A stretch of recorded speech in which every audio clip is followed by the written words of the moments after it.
Hindi kailanman na muling makararanas ng pangapi, karahasan, pagmamaliit mula sa kapwa, sino man.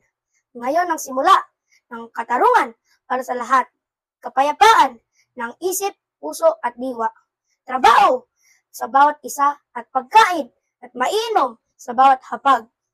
Ngayon ang tamang oras para tayo ay kumawala mula sa kahirapan, diskriminasyon at kawalang pag-asa.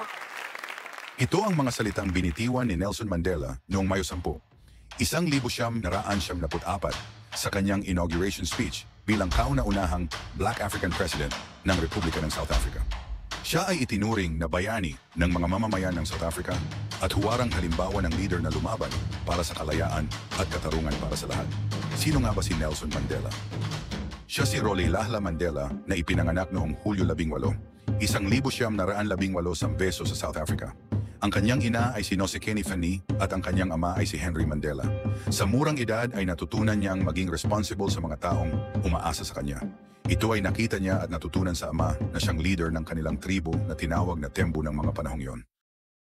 Sa pagkabata pa lamang ay namulat na ang kanyang mga mata sa pang-aalipin ng mga puti na galing Europa sa kanilang mga katutubo. Tumanim ito sa puso at isip ni Rolihlahla.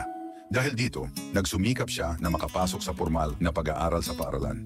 Mula sa paaralan ay natanggap niya ang kanyang pangalang Nelson na binigay ng kanyang gurong si Ms. Mdingane.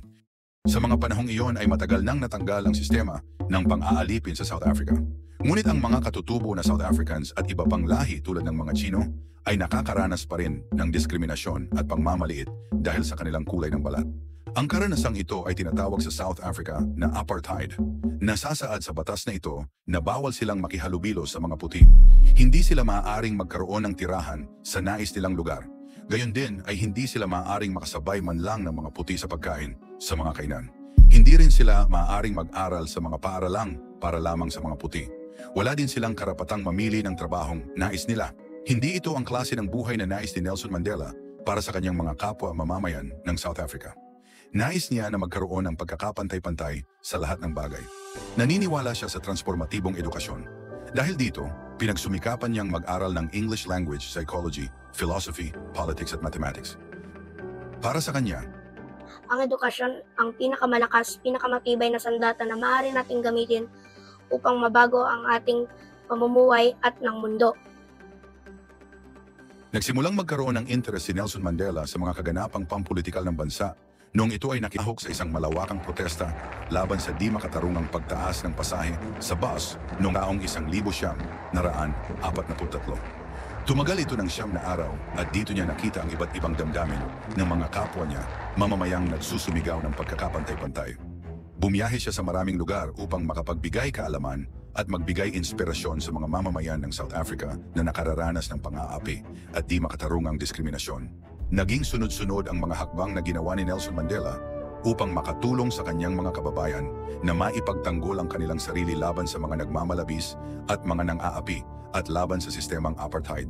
Dahil dito ay hinuli at nahatulan siya ng panghabang buhay na pagkakakulong noong taong 1964. Ngunit hindi ito naging hadlang para kay Nelson. Nag-aral siya ng pag-aabogasya samantalang siya ay nasa kulungan. Nakikipagpalitan din siya ng mga liham sa mga aktivistang nasa laya. Lubos na sinuportahan ng buong mundo si Nelson dahil sa kanyang mga paniniwala at mga ipinaglalaban.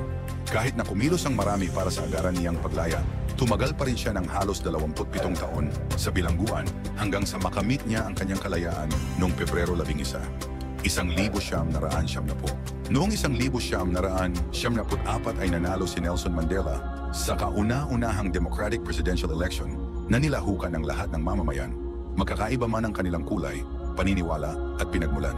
Si Nelson Mandela ay masasabing tunay na idolo ng masa dahil sa hindi maikakailang debosyon niya sa demokrasya, pagkakapantay-pantay at edukasyon. Sa kabila ng mga balakid at mga pasakit, ay hindi niya kailanman sinuklian ng kapuotan o hindi magandang gawi ang mga pangmamaliit at panghahamak na naranasan. Ang buhay niya ay isang inspirasyon sa lahat ng nakararanas ng pang-aapi at pagkakait.